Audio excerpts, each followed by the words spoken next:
Thousands of Afghans fled their country as the Taliban resumed control after a decade-long fight with the United States and the Afghan government. Back home, veterans received phone calls, emails, and texts from desperate Afghan friends and allies asking for any help to leave the country before the Taliban found them. Did a broken State Department immigrant visa program contribute to the chaos? Who were these veterans flying Afghans out of the country?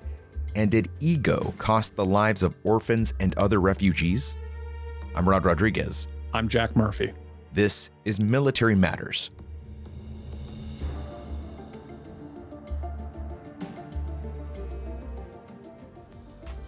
Want to keep your dollars and cents? Then download the Sense app from the Office of Financial Readiness. That's Sense, S-E-N, $E, to save for retirement, build credit, create a spending plan, or buying a home. You can't do any of those things without money. So if you have sense, you'll download the Sense app. That's S-E-N, $E, today. And be sure to follow at DoD FinRed on Facebook, Twitter, Instagram, and YouTube. Those incredible people that have worked for so long on our endless war in Afghanistan, 19 years, going on 20 years, and there hasn't been a moment like this. We've had very successful negotiations. We think they'll be successful in the end. The other side's tired of war. Everybody's tired of war. In February of 2020, then-President Trump announced a peace deal with the Taliban. This deal would require U.S. troops to withdraw by the thousands over the next several months, with a complete withdrawal scheduled for 14 months from the signing. It would include a Taliban-Afghan troop prisoner swap and require that the Taliban commit to, quote, preventing other groups, including al-Qaeda, from using Afghan soil to recruit, train, or fundraise toward activities that threaten the United States or its allies. After President Biden, a longtime critic of U.S. presence in Afghanistan, was sworn in, he doubled down on the previous administration's commitment and held fast to the withdrawal. The country seemed at first to be somewhat torn between leaving and staying. Some argued that enough blood had been shed and that it was time for our troops to come home, that it was time for the Afghan government to stand on its own. Others felt like our withdrawal was tantamount to abandoning a wartime ally, and that the collapse of the Afghan government was inevitable. Paired with a often described as broken State Department-run Afghan special immigrant visa program, that a full withdrawal would result in a humanitarian crisis. Much of this debate came to a head as cell phone footage surfaced shot on the Kabul airport tarmac, showing the desperation of hundreds, if not thousands, of Afghans who had breached the airport perimeter, running alongside military aircraft, some clinging onto the retracting landing gear, and others trying to hold on to anything on the outside of the planes as they flew away. The world was shocked as we all saw video of Afghans falling to their deaths from these planes, people who would rather die than return to Taliban rule. While the world gasped in shock, some argued about who was responsible: Trump, Biden, Congress, the generals, or they simply scrolled up on their social media feed trying to find something less depressing. But then there were those who decided they wouldn't just stand by and let this happen. Those men and women were veterans and their supporters who had served in Afghanistan, some for years working alongside their Afghan partners who were now desperately trying to find a way out of the country before the Taliban took over completely. The story of this mass evacuation really starts years before we would broker a deal with the Taliban. You see, almost every one of the veterans we spoke to about the friend or ally they tried to help out of Afghanistan was at some point in the Afghan special immigrant visa process, a State Department program charged with helping Afghans legally find ways out of their country and into the U.S. A version of this program was approved by Congress in 2009 through the Afghan Allies Protection Act and has gone through numerous revisions and amendments, as each administration has had a say in how it's run. This program was brought up over and over again as a point of frustration for veterans who for one had been working their Afghan partner's visa for 6 years. Now, this program was supposed to be a simple 4-step process to help qualified Afghans who had been employed by or on behalf of the US government attain visas. In a country that was technologically challenged, the entire process was supposed to be done electronically. If the State Department had a question or required an additional document, it was done over email. The applicant was required to supply a verification letter from their employer's HR or Human Resources Department, a letter of recommendation from a direct or senior supervisor, a statement of threat they received as a consequence of their employment with the U.S. government, a completed DS-157 form, which is the application itself, and evidence of their Afghan nationality. Once this packet was thoroughly reviewed, they were required to travel to the U.S. Embassy in Kabul for an in-person review. This process often took more than a year to complete, and since 2014, approximately 16,000 Afghan visas have been issued. That's a little over 2,000 a year on average since 2014. As of December 2019 or 2019, I believe it was, there was 18,000 applications somewhere in the process. That's Catherine Putz.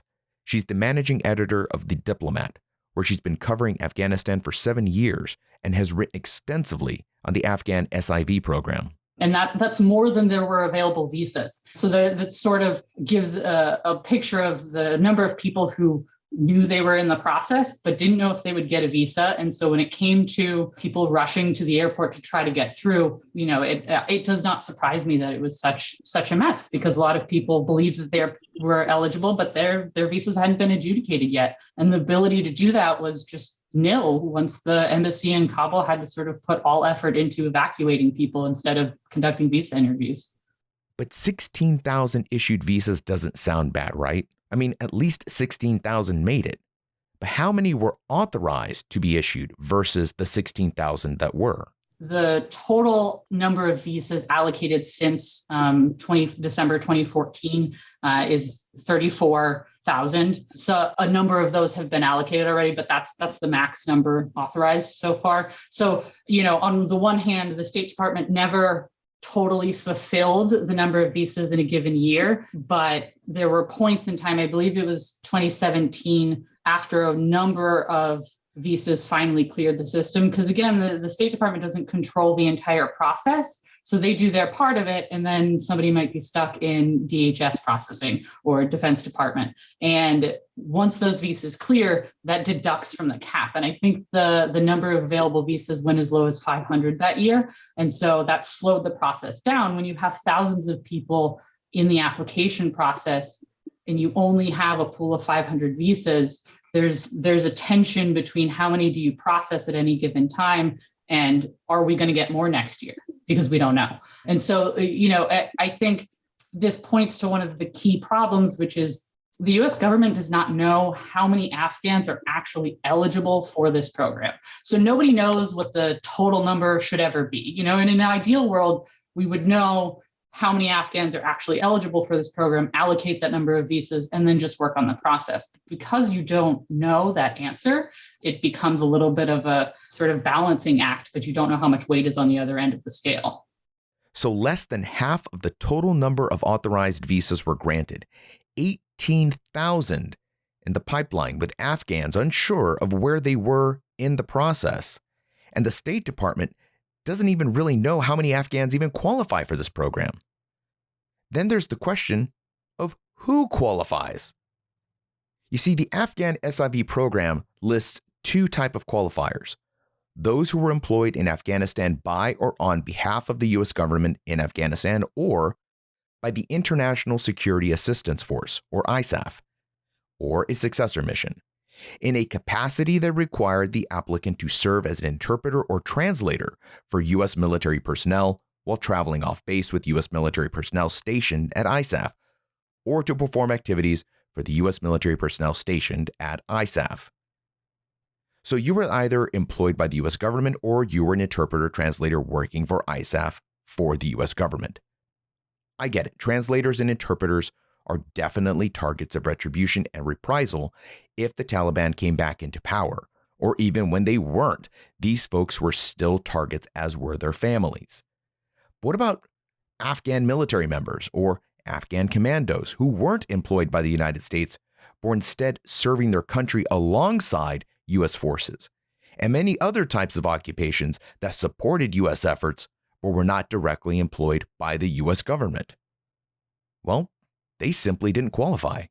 When it comes to Afghans who were trained by the Americans, but they were employed by the Afghan government, there wasn't a provision within any of this for those people, even though they ostensibly have the same kind of risks as, say, somebody who was employed for a contractor doing agricultural work. The risk factor is relation to the United States. The Taliban doesn't care if you were being paid by Uncle Sam, if you're being paid by the Afghan government who was being paid by Uncle Sam. So the risk remained the same, but the legislation was very carefully written to sort of carve out specific groups of Afghans who would qualify. In our previous Fast Take, Kabul Embassy, the Taliban, and the Fall of Afghanistan, former Special Forces member and U.S. intelligence contractor Daniel told us about seeing members of the Afghan military, especially their Special Forces commandos, being targeted by an emblazoned Taliban during the late stages of the U.S. withdrawal. It's no secret that senior military officials had briefed the president that without U.S. presence and support, that the Afghan military was not ready to fight or defend the country from the Taliban. Estimates for how long the Afghan military would last without U.S. support ranged from weeks to months. Some saw it happen in real time, in just days. So why wouldn't the SIV program be designed to help our allies or be modified to assist those we knew were going to be targeted? Afghans who didn't work for us but certainly worked alongside us, took our direction, advice, and guidance, and most importantly, trusted us to support them. There seems to have been no real forethought about what that would mean for not just people directly employed by the U.S. government, but those trained by the U.S. government and sort of forever associated with the U.S. government. There's just one thing I wanted to add to that is that I think there were also political concerns when it came to the Afghan government. If the Afghan government is, or the Afghan government that was under the Ghani administration was an ally of the United States, offering visas for its army and its air force to leave the country while it was ostensibly still in control, I think created a tension that was hard to overcome. How do you say to an ally, we support you, but here's a fast track for your forces to leave because it's not safe for them in the country. I don't know that there's an easy answer to that. In addition to the hurdles an Afghan had to face with simply qualifying for an SIV, there's the stigma of being from Afghanistan and being an immigrant. There was undoubtedly anxiety concerning the number of Afghans being allowed into the country and properly vetting those people.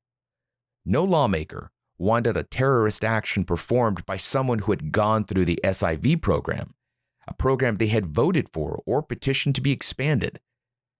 There was a burden of proof placed on the Afghan applicant to prove they weren't bad. But this could be especially difficult when the country, for the most part, doesn't facilitate keeping accurate electronic records. They may only have paper documents that need to be scanned, or the business they worked for that they need that HR document from doesn't exist any longer. Throw in an often dangerous and expensive trip to the capital, and suddenly 18,000 applicants in the chute looks like an extremely small percentage of people that might have qualified.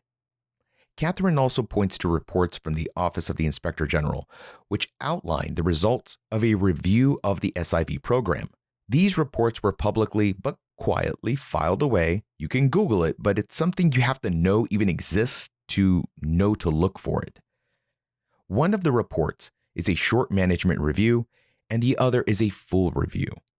They offer a snapshot of what had been happening at the State Department for some time.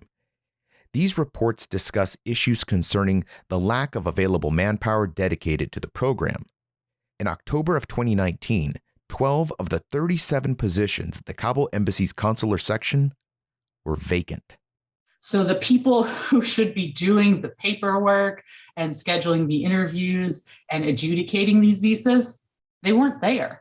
And in 2019, the State Department reduced staff. So the number of actual consular officers at the embassy in Kabul, the number of consular officers declined from 5 to 3. So it's not shocking that fewer people were unable to do more work. The OIG assessed there were 8 obstacles hindering the SIV process, 2 of which did not significantly affect the program, but those obstacles include staffing issues, interagency delays, documentation requirements, and the lack of a centralized database.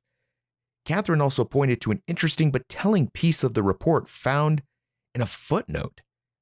You see, the report states that those obstacles exist because the position of senior coordinating official intended to oversee and direct the Afghan SIV program had been vacant since January of 2017.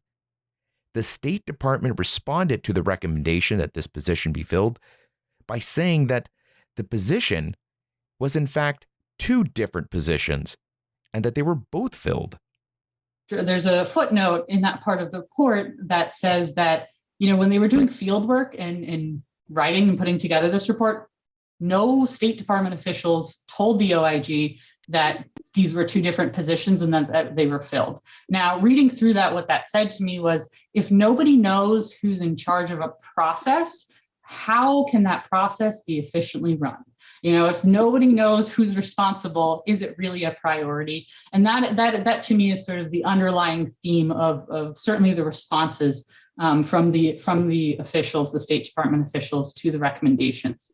When the OIG said, you should assess the staffing levels, the response was like, sure, we'll assess the staffing levels, but if it's inadequate, that's going to be a matter for budget and competing priorities, which to me said this is not a top priority. So, we could assign more people to this, but we probably won't.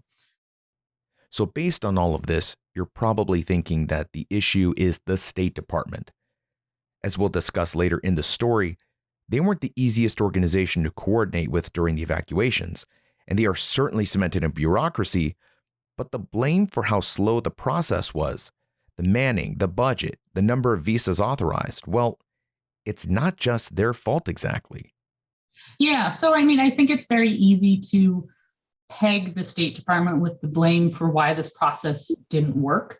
But if you look at the reasons that I identified for why this is such a difficult process, the number of visas available, the State Department staffing, the guidelines for eligibility, none of that is actually the State Department's responsibility to determine. They have to implement what Congress gives them. And so if Congress only provides 4,000 additional visas, as they did in 2018, State Department has to work with that.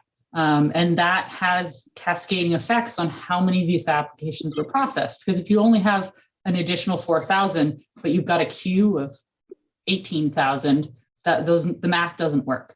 And so I think it definitely does not absolve the State Department of responsibility for its part in this. They don't get to make the rules. They have to follow the rules that the legislation lays out for them. And it's the legislation is where it's lacking. So much of this process was put on the embassy in Kabul, which was responsible for a lot more than just the SIV process. And so when it comes to prioritization, consular officers, for example, at the embassy in Afghanistan, they have a lot of responsibilities. The SIV interviews are just one aspect of that job. And so I think when it comes to apportioning blame, it should be cast much more broadly than just the State Department. This was a failure with many responsible parties. The obstacles identified in the OIG report on the Afghan SIV program, the bureaucratic failures, lack of personnel, and generally bad assessments of the Afghan situation foreshadowed the chaos that would ensue as U.S. forces quickly began leaving their once permanent bases.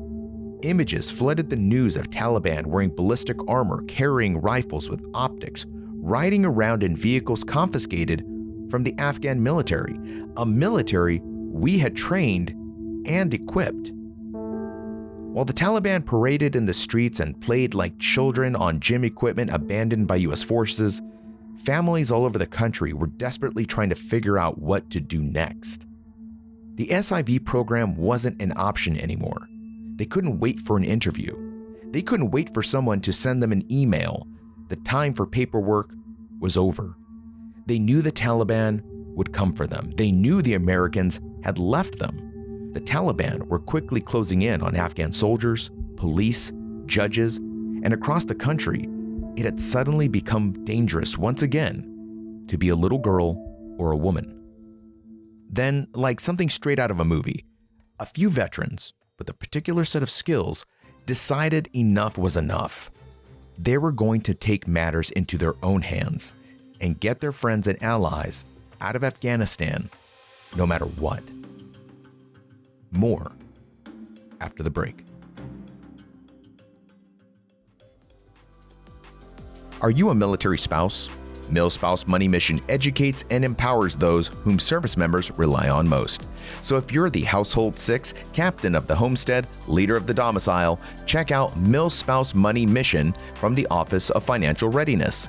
Also, they have an app, Sense app, SEN money sign E, to save for retirement, build credit, create a spending plan, or buying a home. If the last year taught us anything, it was how important it is to save for a rainy day or a COVID year. So if you have any sense, you'll download the Sense app. That's SEN money sign E today. And be sure to follow at DoD FinRed on Facebook, Twitter, Instagram, and YouTube.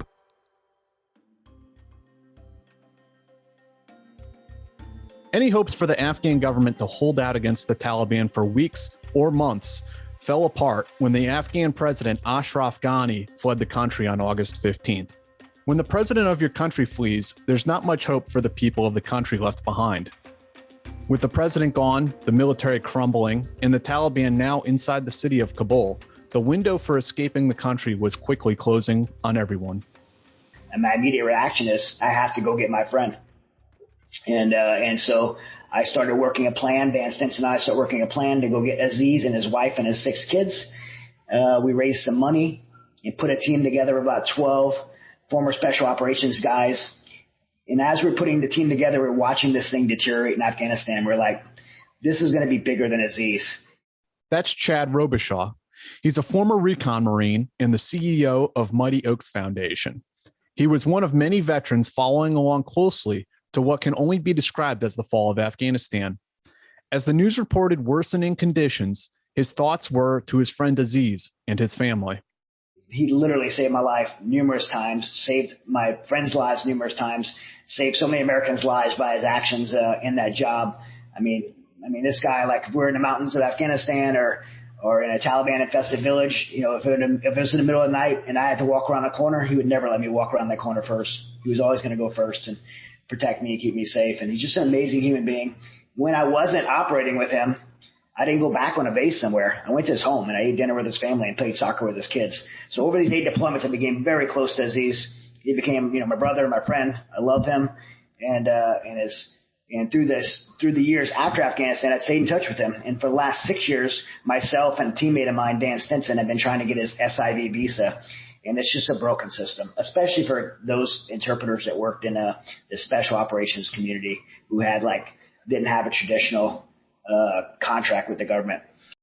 So I was literally in Austin, Texas, sitting next to Tim Kennedy. That's Nick Palmisciano. He's a former infantry officer and the CEO of Ranger Up. When he got this call, he was actually working on a book with former UFC fighter and U.S. Army Reserve Special Forces Master Sergeant Tim Kennedy. I get a text message from Sarah Verardo, who is the CEO of the Independence Fund, asking me whether I'd be willing to go to Afghanistan to help.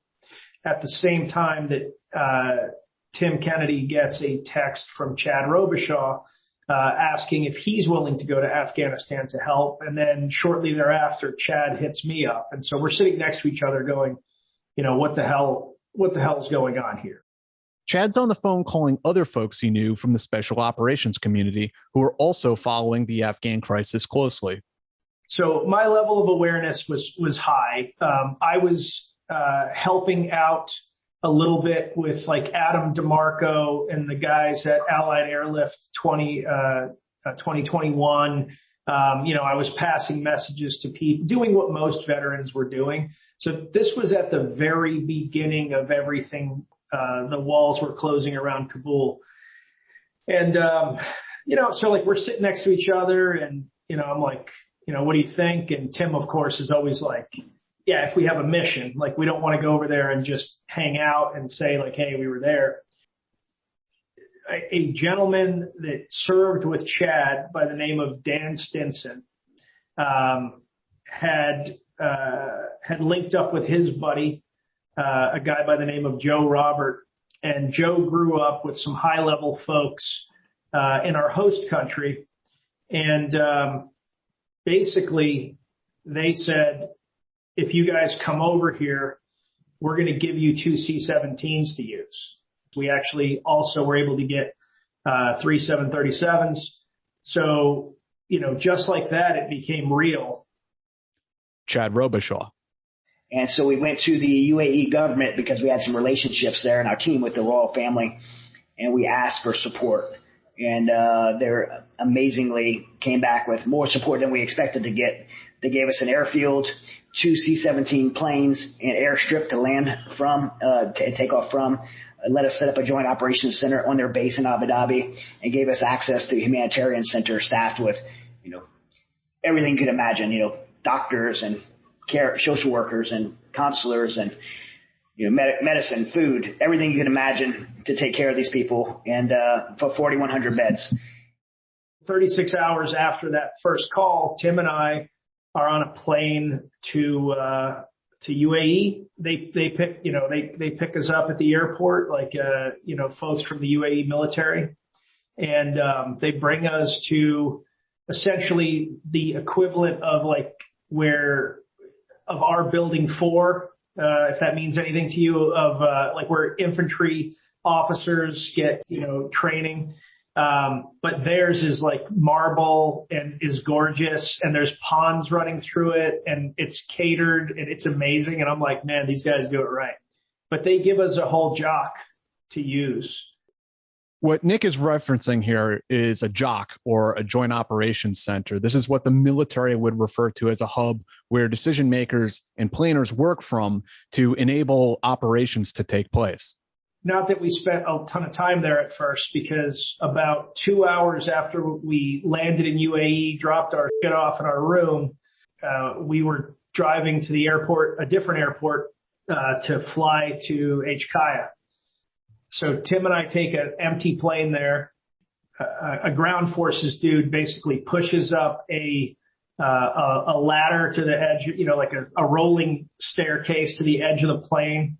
And we walk off this ladder and hop in, whatever the hell they're not M Gators, but whatever the new faster one is. We get on one of those and we start driving like under moving planes because we just have to get somewhere fast. And I'm like, this is wild. While Nick and Tim are speeding through an airport tarmac, Chad and the rest of his crew are putting together a plan to help as many Afghans get to safety as possible. But they're well aware that whatever they do, they have to ensure that people they are helping don't break any rules that would make them ineligible for help, or worse, get them turned away. So despite the broken nature of the SIV process, it's still the best shot for a better life for the Afghan refugees. And some of them are already at some stage in the SIV process.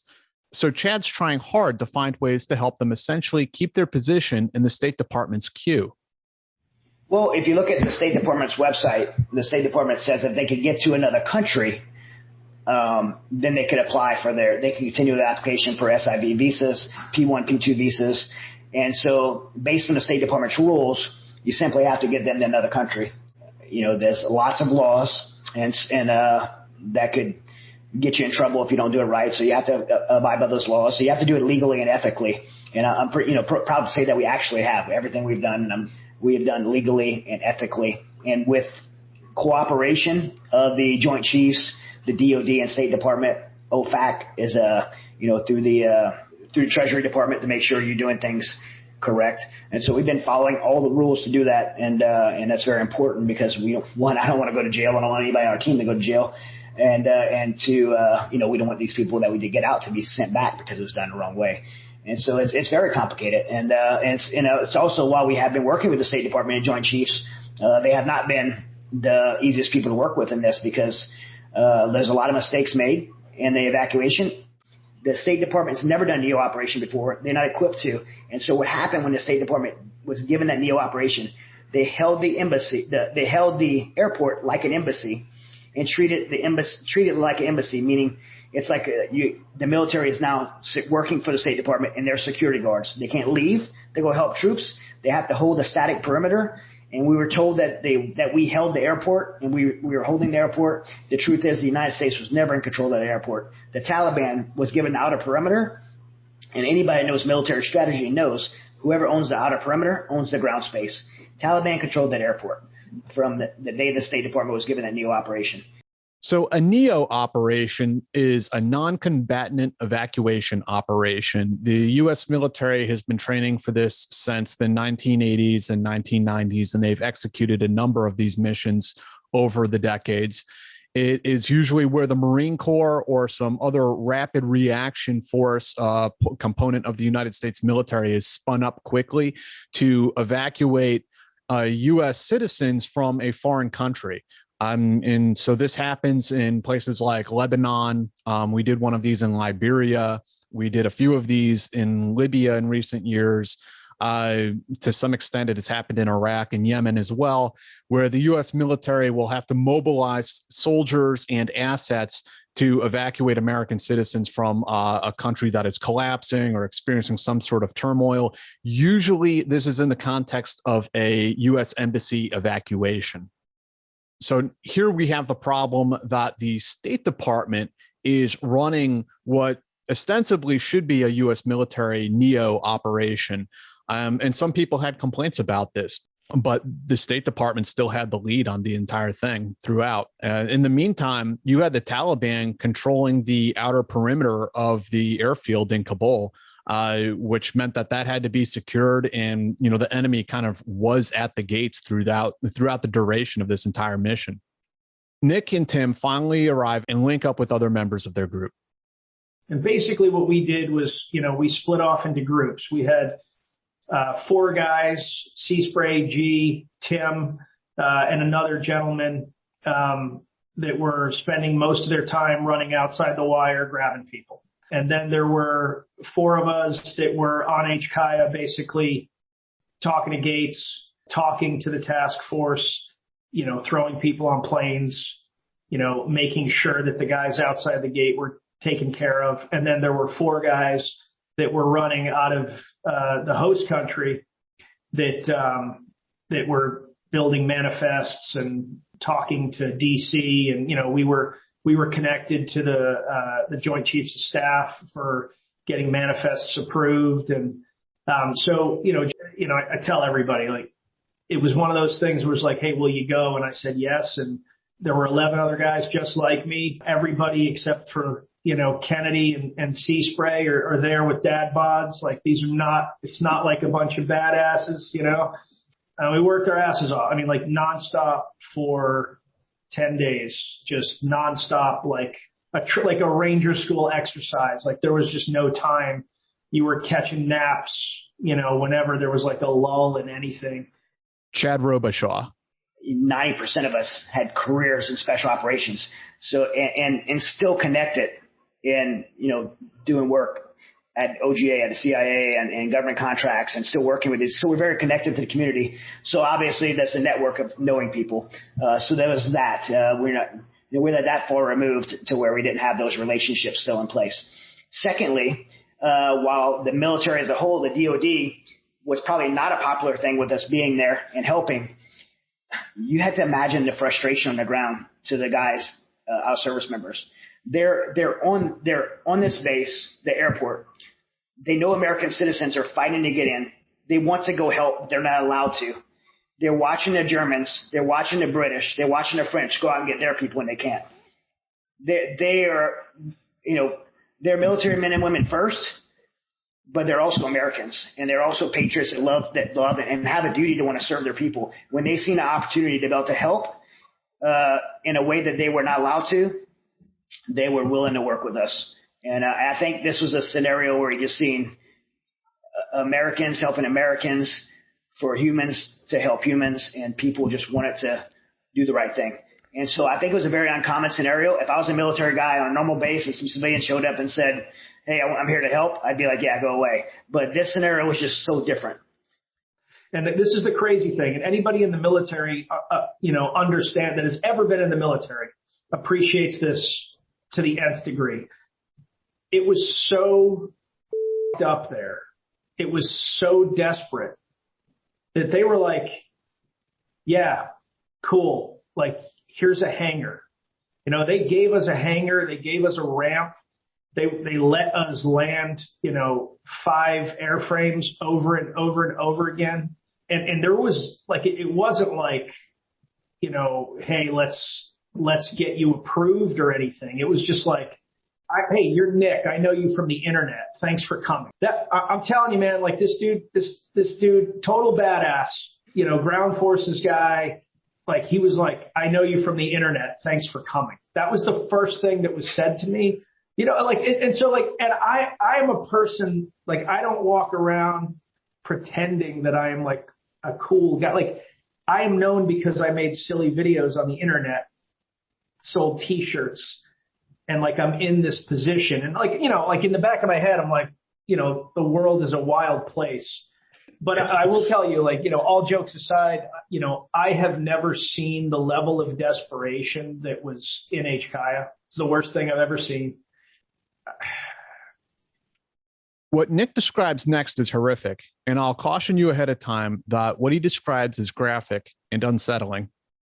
There was so much desperation that like people were surfing infants across the crowd the way you would like beach balls at a concert. Every once in a while, the Taliban would light some people up, outside of where the media was. And that would create like this surge of panic. And a couple times people tried to throw infants over the wall thinking there might be somebody on the other side that would catch them. And some newborns bled out in concertina wire, and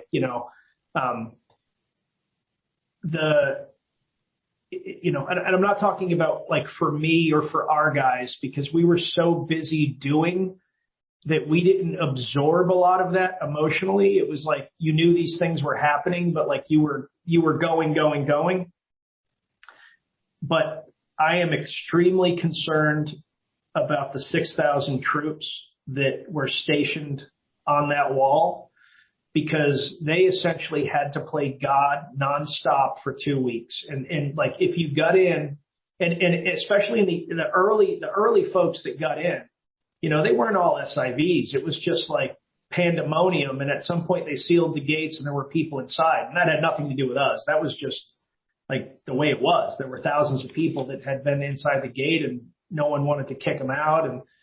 But then after that, it was like a lot of it was very arbitrary. I mean, you had American citizens get turned away. You had people, you had one SIV holder bring in 14 people, and, none of that was in our control. But, these, and I say kids, and I don't say it with an insult. It's just that I'm now an old. And when I look at like a 19-year-old, a 20-year-old, the people that were injured at that wall, like I look at them as kids because I have a 21-year-old, I have an ROTC 21-year-old, so like when I think about like somebody my son's age is making these decisions, like, do you get to live? Because that's fundamentally what the decision was for a lot of people. I just think it's a lot.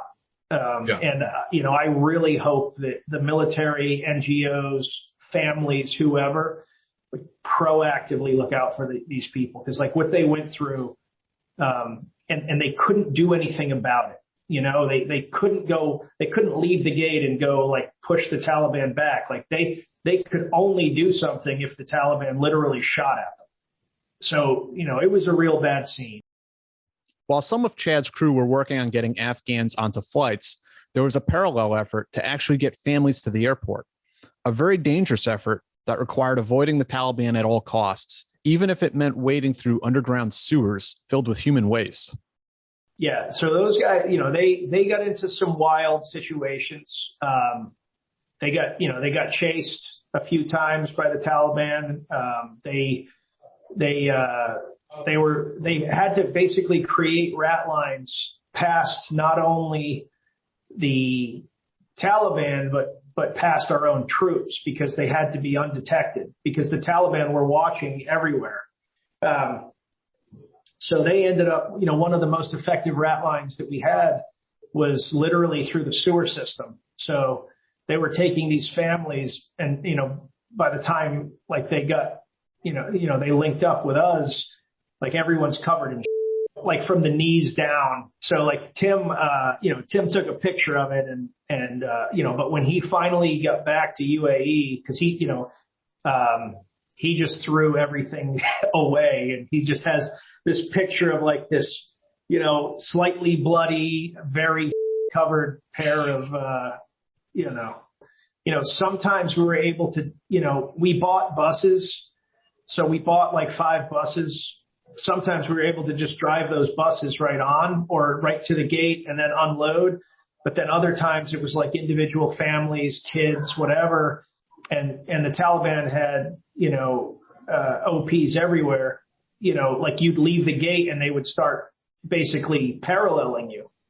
So, it's all right, this isn't going to work because, we weren't there for this. So this particular story was not us.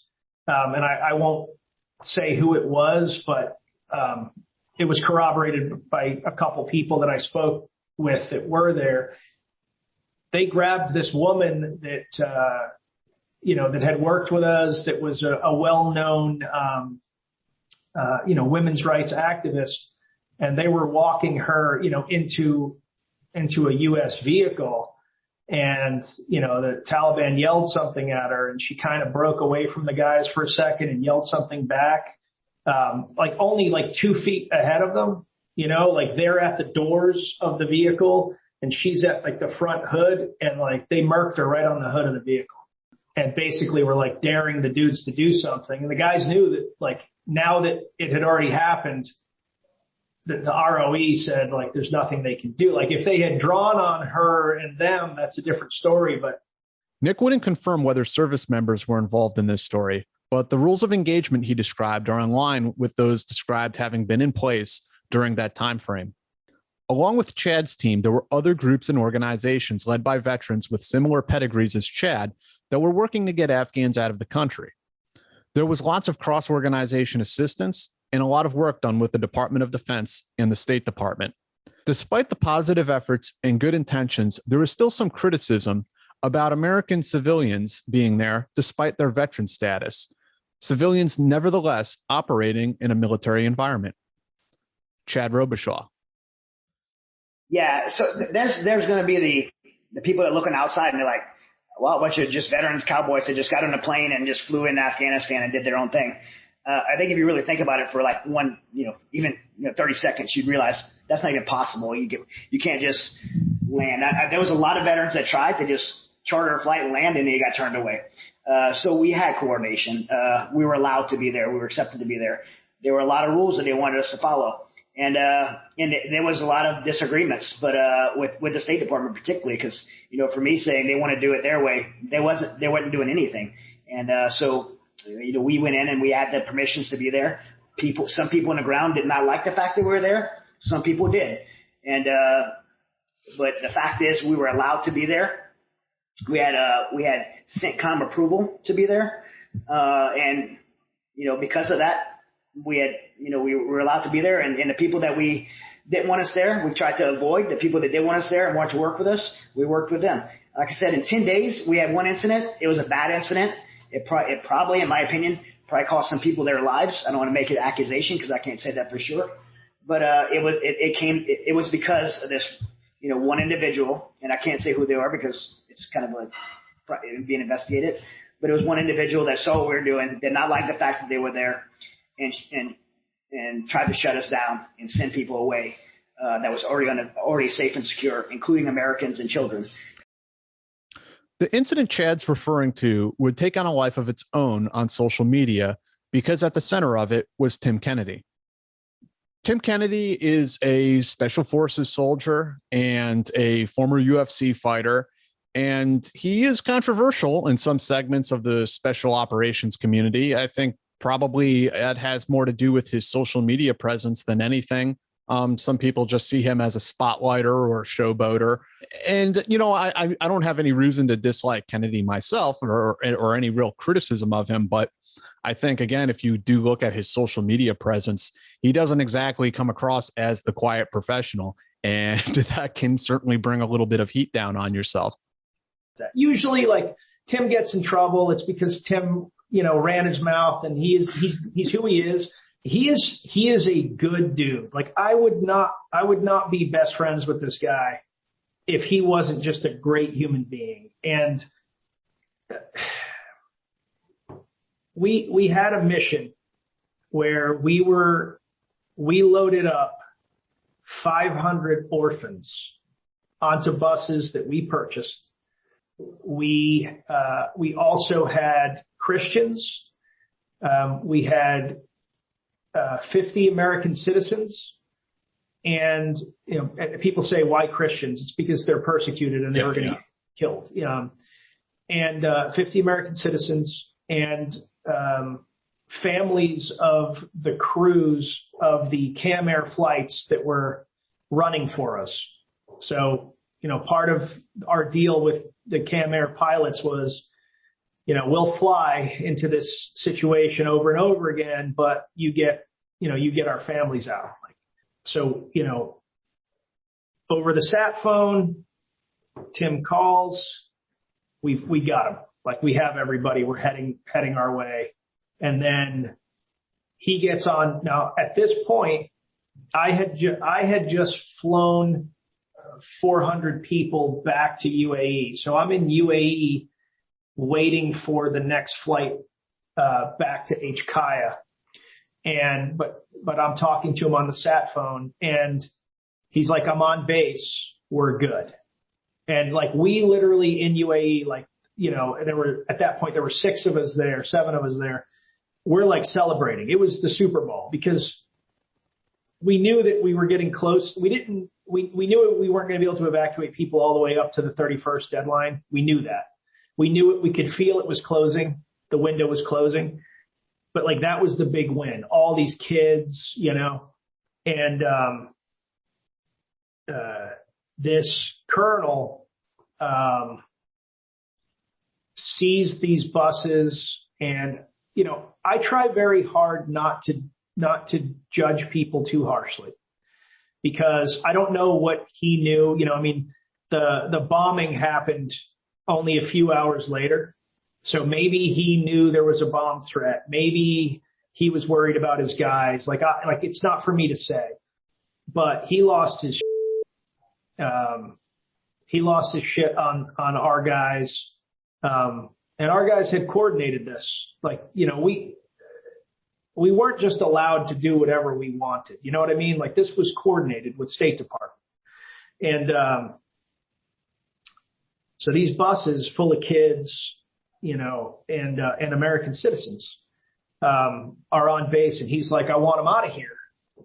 And Tim is like, you know, he's begging. He's like, sir, you know, please, like, you know, can we at least go through all their paperwork?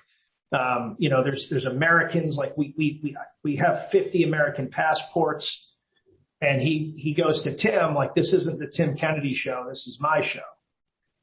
I was like, bro. And Tim wasn't in charge of the mission. He wasn't the team leader. So, you know, then we get, like, you know, one of the other gentlemen that was part of this team, you know, was an academy grad also. You know, he was like, he tried that. He was like, come on, man. Like, you know, cause this colonel was a class of 97 West Point guy. So I actually know him. He was there the same time I was there.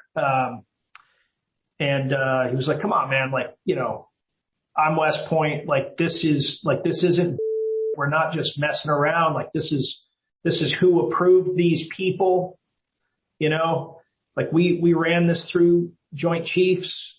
Like, this isn't, and the guy didn't care. He didn't care at all. And, I called Senator Tillis's office. Senator Tillis called a bunch of people. Then a general officer called down to H. Kaya to stop all of it. But by the time that he was able to get a hold of this guy, he had already kicked everybody out. And so what happened from there? I don't know. We still don't know. With all those people? Don't know. Yeah, it was bad. It was a real bad. It went from the best day. It went from the best day that we had there to the worst day in 5 minutes. And I just was trying like hell to figure out how this guy could do that. Like, you know what? Like, if you want, like, my thought is like, hey, if you want to kick Tim Kennedy and our team off the base, if you want to strip search every one of these people to make sure that they're safe, like, do that. But like, how do you look at like 500 children? How do you see people waving their blue passports and go, fuck it, I don't care? From this point, for those of us kind of on the other side of it back here in the United States, this story bounced around these sort of anonymous Instagram accounts and took on a bit of a life of its own, fairly or unfairly to Tim Kennedy. Yeah, so there are a few accounts that just hate Tim. I love the guy. I also realize he rubs people the wrong way. You know, like I get it. You know, everybody wants him to be like, you know, the quiet professional, but you know, he's in the Guard. Like, he lives his life and is also in the Guard. So, you know, like, he is a celebrity. Like, that's just the way it is. Like, and so people hate that he gets to kind of live in both worlds, but like, you know, that's life. In 10 days, Chad Robichaux's group was able to evacuate 12,000 people, including American citizens. The August 26th bombing, which claimed the lives of 13 U.S. service members, would dramatically hinder civilian operations. And as the last U.S. service members left Kabul airport, Chad is now trying to continue his efforts of saving Afghans and American citizens trapped in Afghanistan. I mean, these people had lost everything. They lost their home. They lost their ability to care for them, provide for themselves.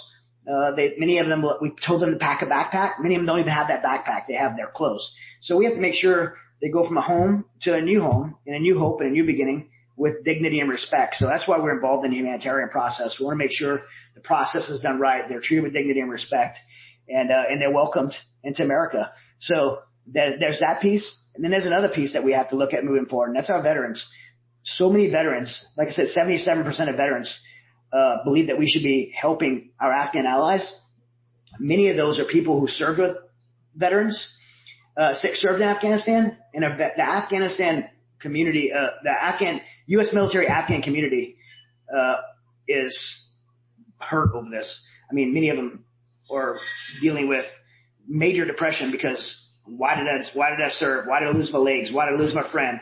Did my interpreter get out? Like, all these questions they're asking, they need help. And so as Mighty Oaks Foundation, we're really working to make sure we provide those answers, help them move forward, care for them in their mental health through this, and help them reconcile this issue. And then as well as our interpreters, when our interpreters get back, many of them interpreted for 20 years, you know, how do we care for them and help them assimilate? So we want to make sure we care for those people as well, and be there for them as an organization at Mighty Oaks Foundation. So there are areas where the government could help us, like right now. It's tough because, you know, we spend a lot of time with the State Department, and the people that we work with are trying very hard.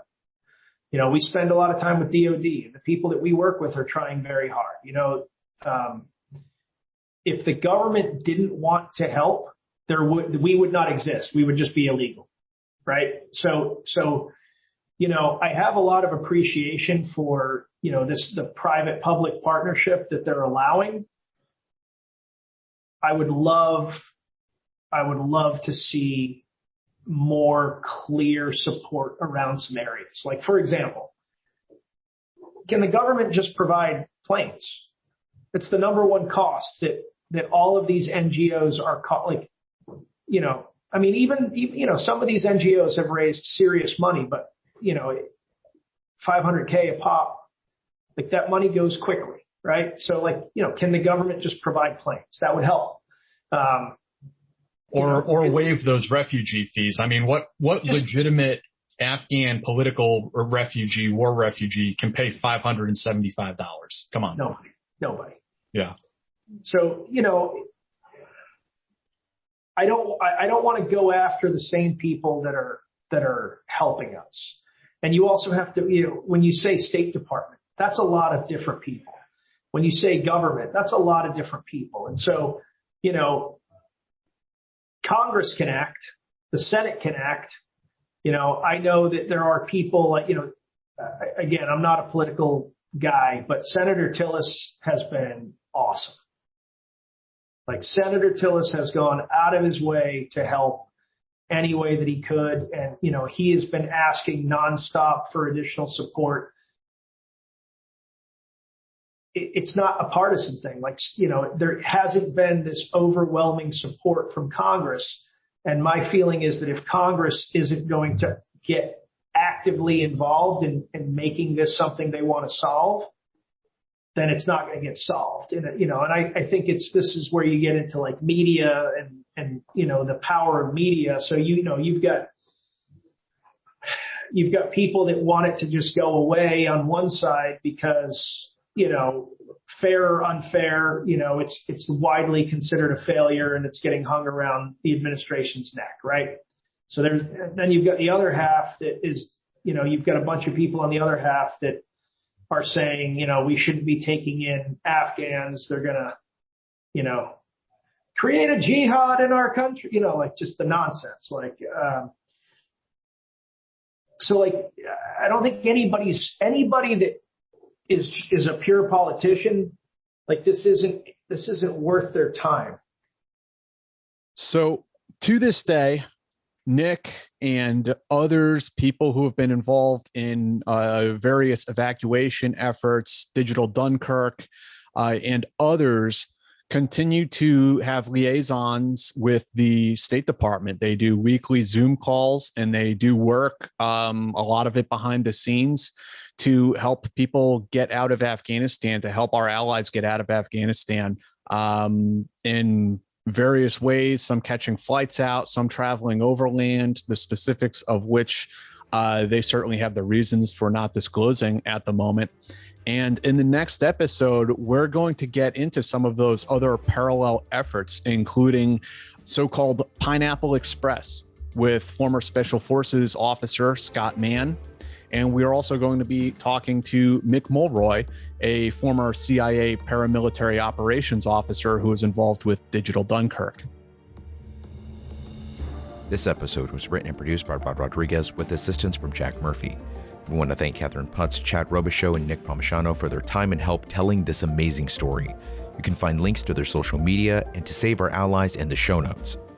Don't forget to check out Stripes.com for all the news that matters to you. Stars and Stripes has been there for you all over the world. Now you can read those amazing articles wherever you are by going to Stripes.com and using promo code PODCAST to save 50% on your digital subscription to Stars and Stripes. That's 50% when you use promo code PODCAST. I'm Rod Rodriguez. I'm Jack Murphy. And we'll see you at the next episode.